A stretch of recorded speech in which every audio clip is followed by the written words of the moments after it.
வீட்டில் நம்ம battery inverter வாங்கும்போது வீட்டு பேக்கப்புக்கு நம்ம வாங்கும்போது எவ்வளோ கெப்பாசிட்டியில் வாங்குறதுன்றது ஒரு கன்ஃபியூஷனாக இருக்கும். ஃபஸ்ட்டு வந்துட்டு நம்ம வீட்டில் இருக்கிற ஐட்டம்ஸை எத்தனை வாட்டேஜ் டோட்டல் வாட்டேஜ் அப்படின்னு நம்ம டோட்டல் கால்குலேட் பண்ணி வச்சணும். டோட்டல் வாட்டேஜ் எவ்வளோன்றதை நம்ம கால்குலேட் பண்ணி எப்படி பண்ணிக்கலாம்னா, நீங்கள் உங்களுக்கு பல்ப் எல்லாம் எத்தனை வாட்ஸ்ன்னு தெரியும், ஃபேன் எவ்வளோ வாட்ஸ்ன்னு தெரியும், ஃப்ரிட்ஜு மிக்சிலாம் எவ்வளோ வாட்டேஜ்னு தெரியும். அப்படி உங்களுக்கு தெரியலன்னா நீங்கள் வந்து அதோட ஸ்பெசிஃபிகேஷன் மாடல் நம்பரை போட்டு கூகுளில் போட்டு சர்ச் பண்ணிங்கன்னா உங்களுக்கு அது தெரிஞ்சிடும். அது எல்லாத்தையும் டோட்டல் பண்ணிங்க. ஸோ மொத்தமாக எல்லாத்தையும் டோட்டல் கூட்டிக்கணும். இப்போ ஒரு பல்பு 5 வாட்டுன்னா 10 பல்ப்னா 50 வாட்டேஜ் ஆச்சு. ப்ளஸ் வேறு இன்னொன்று வந்துட்டு இன்னொரு 100 வாட்ஸ் இல்லை ஒரு 1000 வாட்ஸ்னால் டோட்டலாக எத்தனை வாட்ஸ். ஸோ மொத்தம் வந்து 300 வாட்ஸ்னு வச்சுப்போம் தேவை. இது எத்தனை மணி நேரம் எந்த பேட்டரி வாங்கினா எந்த இன்வெர்ட்டர் வாங்கினா எவ்வளோ நேரத்துக்கு நமக்கு இந்த 300 வாட்ஸ் யூஸ் பண்ணால் எத்தனை மணி நேரம் வரும் அந்த சார்ஜ், அதெல்லாம் நம்மளோட கணக்கிப்போம். அது ஃபஸ்ட்டு நீங்கள் பேட்ரி வாங்கும்போது inverter battery, lead acid battery, அதில் வந்து உங்களுக்கு என்ன கொடுத்துருப்பாங்கன்னா 2 விஷயம் கொடுத்துருப்பாங்க. ஒன்று வந்துட்டு 150 AH அந்த மாதிரி அதோட பவர் ரேட்டிங், ஆம்ஸ் ஹவர்ஸ் அப்படின்னு பேர். அது வந்து எத்தனை வோல்டேஜில் வேலை செய்யுதுன்னு சொல்லிட்டே இருக்கும். பொதுவாக 12 வோல்ட் இருக்கும் எல்லா பேட்டரியும். 12 வோல்ட்டு, 48 வோல்ட்டு, 24 வோல்ட்டு, 48 வோல்ட்டுலாம் கூட உண்டு. பட் பேசிக்கலாக வீட்டு இது வந்துட்டு lead acid battery 12 volt battery தான் இருக்கும். 150 AH தான் ஸ்டாண்டர்ட் பேட்டரி. இதோட அதிகமாக ஏஹெச்சும் இருக்கும், வோல்டேஜும் வேரி ஆகலாம். ஸோ இது ரெண்டா. இப்போ நம்ம டோட்டல் பவர் பேட்டரியில் எவ்வளோ வருது அப்படின்னு பார்த்தீங்கன்னா, இந்த 150 AHன்றதையும் 12லையும் மல்டிப்ளை பண்ணிங்கன்னு வச்சுங்களேன், உங்களுக்கு 1800 VAH வரும். இப்போ அது VAH இது வந்துட்டு எப்படின்னா, இது VAH வந்து WHன்னு போடலாம், வாட்ஸ் ஹவர். ஏன்னா இது வந்து ஸ்டாண்டர்டு. வாட்ஸ் வந்துட்டு amps in multiplied by voltage. Okay, so அது புரியலன்னா விட்டுருங்க. மொத்தத்தில் இந்த 2 நம்பரை மல்டிப்ளை பண்ணிங்கன்னா உங்களுக்கு வரது வந்து வாட்ஸ் ஹவர் தான் பவர் ஆக்சுவலாக. இப்போ எத்தனை மணி நேரம் ஹவர்ஸ் டியூரேஷன் நமக்கு வரணும் அப்படின்னா, இந்த டோட்டல் பவர் இருக்கிறாங்கன்னா 1800 டிவைடட் பை 300 வாட்ஸ் ஒரு லோடு. 1800 டிவைடட் பை 300 6 ஹவர்ஸ் வருது. 6 ஹவர்ஸ் வரும். ஆனால் நமக்கு இதில் இன்னொரு இது வந்து டிப்பிக்கலாக பர்ஃபெக்ட் இன்வெர்ட்டர், பர்ஃபெக்ட் பேட்டரினா தான். யூஸ்வலாக பார்த்தீங்கன்னா ஒரு எஃபிஷியன்சின்ட்டு ஒன்று இருக்குது. எப்படின்னா எந்த அளவுக்கு எஃபிஷியண்ட்டாக நம்ம கொடுக்குதுன்ட்டு. ஸோ இந்த கேல்குலேஷன் இப்படி வராது. இது வந்து மேக்ஸிமம் வேல்யூ. பட் ப்ராக்டிகாலிட்டியில் இது வராது.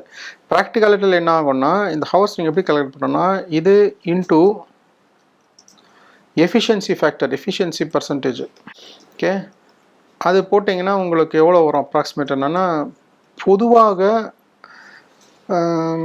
ப்ராக்டிக்கலாக பார்த்தீங்கன்னா 50% தான் வரும். 50%னா 50% 0.5 வரும், 0.5 டிவைடட் பை 300 போட்டிங்கன்னா உங்களுக்கு அப்ராக்சிமேட்லி 3 மணி நேரம் தான் வரும்.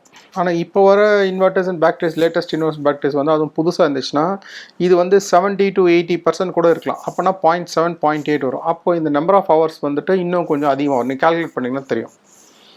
ஸோ இதுதான் விஷயம். இதை வந்து நீங்கள் பண்ணுற இந்த கேல்குலேஷன்லாம் பண்ணுறது டஃப்பாக இருக்குன்றதுக்காக நான் வந்துட்டு ஒரு சிம்பிளாக ஒரு யூஆர்எல் பண்ணியிருக்கேன் உங்களுக்கு. நீங்கள் அந்த யூஆர்எல்ல போய் ப்ரௌசரில் போட்டிங்கன்னா, இன்ஃபேக்ட் அது எத்தனை பேட்டரிஸ், இது வந்து நான் இப்போ ஒரு பேட்டரி போட்டிருக்கேன், 2 பேட்டரி போட்டால் எவ்வளோ நேரம் வரும், 3 பேட்டரி போட்டால் எவ்வளோ நேரம் வரும், இந்த மாதிரி கணக்கெலாம் பார்த்துக்கிறதுக்கு இந்த யூஆர்எல்லை நீங்கள் போய் பாருங்கள். HTTPS இந்த யூஆர்எல்ல கீழே லிங்க்லேயும் டிஸ்கிரிப்ஷனில் போட்டிருக்கேன், அதில் நீங்கள் போய் செக் பண்ணலாம். இப்போ நம்ம அந்த யூஆர்எல்ல போய் எப்படி இருக்குன்னு உங்களுக்கு காட்டுறேன். அந்த யூஆர்எல்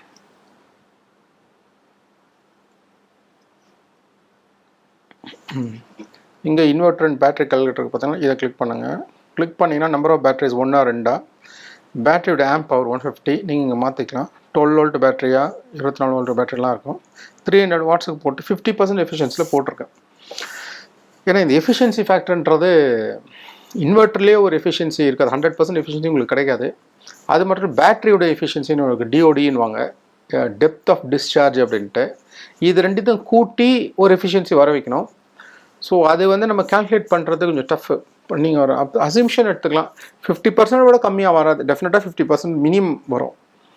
மேக்ஸிமம் 70% கூட போகலாம், 80%லாம் கிளைம் பண்ணுறாங்க. ஆனால் அது 80%லாம் வரதில்லை.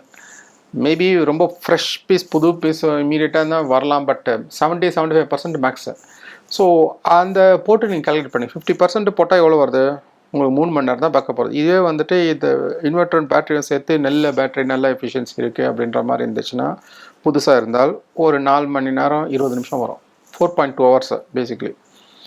ஸோ இதுதான் கேல்குலேஷன். இதில் நீங்கள் பேட்டரியை 2 ஆக்குனீங்கன்னா உங்களுக்கு அப்படியே கால்குலேட் பண்ணி பாருங்கள், 8 மணி நேரம் டபுள் கெப்பாசிட்டி வரும். ஸோ அதுவே இது எம்ஏஹெச்சும் அதிகமான எம்ஏஹெச் இருக்குது. 200 எம்ஏஹெச் இருக்குது, 220 எம்ஏஹெச் அந்த மாதிரிலாம் கூட இருக்கும். ஏஹெச், சாரி எம்ஏஹெச் இல்லை ஏஹெச். அதெல்லாம் நீங்கள் கலெக்ட் பண்ணி இப்போ இதுவே 200 ஏஹெச் பேட்டரி இருந்துச்சுன்னா 11 மணி நேரம் வருது 2 பேட்டரி. இதில் இன்னொரு விஷயம் இருக்குது. நீங்கள் இப்போ இந்த கேல்குலேட்டர் பேட்டரிலாம் போட்டு இன்வெர்ட்டருடைய கெப்பாசிட்டியை பற்றி நம்ம இன்னும் பேசவே இல்லை. அது நம்ம கால்குலேட் பண்ணோம் இல்லைங்களா? இப்போ இன்வெர்ட்டர் எப்படி இருக்குன்னா 1 kVA 2 kVAன்னு போட்டிருப்பாங்க. 1 kVAன்னா 1000 வாட்ஸு, 2 kVAன்னா 2000 வாட்ஸ். அது கேன்றது கிலோனா 1000 அப்படின்னு கணக்கு. இது எப்படின்னா நீங்கள் டோட்டலுக்கு வாட்டேஜ் நம்ம கால்குலேட் பண்ணோம் இல்லையா? உதாரணத்துக்கு எக்ஸாம்பிள் போடும்போது 300 வாட்ஸ் போட்டோம் இல்லையா? நம்மளோட டோட்டல் யூசேஜ் எவ்வளோ இருக்குன்ட்டு இது அதுக்கு தகுந்த மாதிரி நீங்கள் இன்வெர்ட்டர் வாங்கணும். உதாரணத்துக்கு இப்போ 1 kVA இன்வெர்ட்டர் வாங்குறீங்கன்னா மேக்ஸிமம் 1000 வாட்டேஜ் அது சப்ளை பண்ணும். ஸோ 300 அதுக்கு இல்லை 500 600 700 900 1000 வரைக்கும் போகலாம். அதுக்கு மேலே உங்களோட டோட்டல் வாட்டேஜ் வந்து 1000க்கு மேலே இருக்குதுன்னா நீங்கள் நெக்ஸ்ட்டு என்ன விற்குதுன்னு பார்க்கணும். அவங்க வந்து கரெக்டாக நீங்கள் விற்கிற வாட்டேஜ் நம்ம எவ்வளோ யூஸ் ஆகுதோ அதுக்கு தகுந்த மாதிரிலாம் இன்வெர்ட்டர் கிடைக்காது. அங்கே யூஸ்வலாக 1 kVA கிடைக்கும், 2 kVA கிடைக்கும். 1000 2000 2500 இல்லை 3000 3500 5000 5 kVAனா 5000 இன்வெர்ட்டர். அது அப்போ நீங்கள் உங்கள் வோல்டேஜ் வந்து எந்த ஸ்லாபில் இருக்குதுன்னு பார்க்கணும். எவ்வளோ வேணாலும் கம்மியாக இருக்கலாம். இப்போ உதாரணத்துக்கு நீங்கள் 1000 வாட்டேஜ் இன்வெர்ட்டரை வச்சுட்டு நீங்கள் ஜஸ்ட்டு 100 வாட்ஸ்க்கு கூட யூஸ் பண்ணலாம். அது ஓகே. ஆனால் அதுக்கு மேலே போகக்கூடாது. அதில் அந்த இன்வெர்ட்டர் எவ்வளோ ஸ்பெசிஃபிகேஷன் இருக்கோ அதுக்கு மேலே நீங்கள் கரண்ட் லோடை வந்துட்டு வீட்டில் சப்ளை அதுக்கு கொடுத்து அதில் இழுக்கிற மாதிரி இருந்துச்சுன்னா அது வந்துட்டு தாங்காது. அதோட கெப்பாசிட்டி தாங்காது. அதை விட கம்மியாக இருக்கலாம். எவ்வளோ வேணாலும் கம்மியாக இருக்கலாம். பட் அதிகமாக இருக்கக்கூடாது. அதுக்கு தகுந்த மாதிரி நீங்கள் இன்வெர்ட்டரோட மாடல் வாங்கணும். தேங்க்யூ.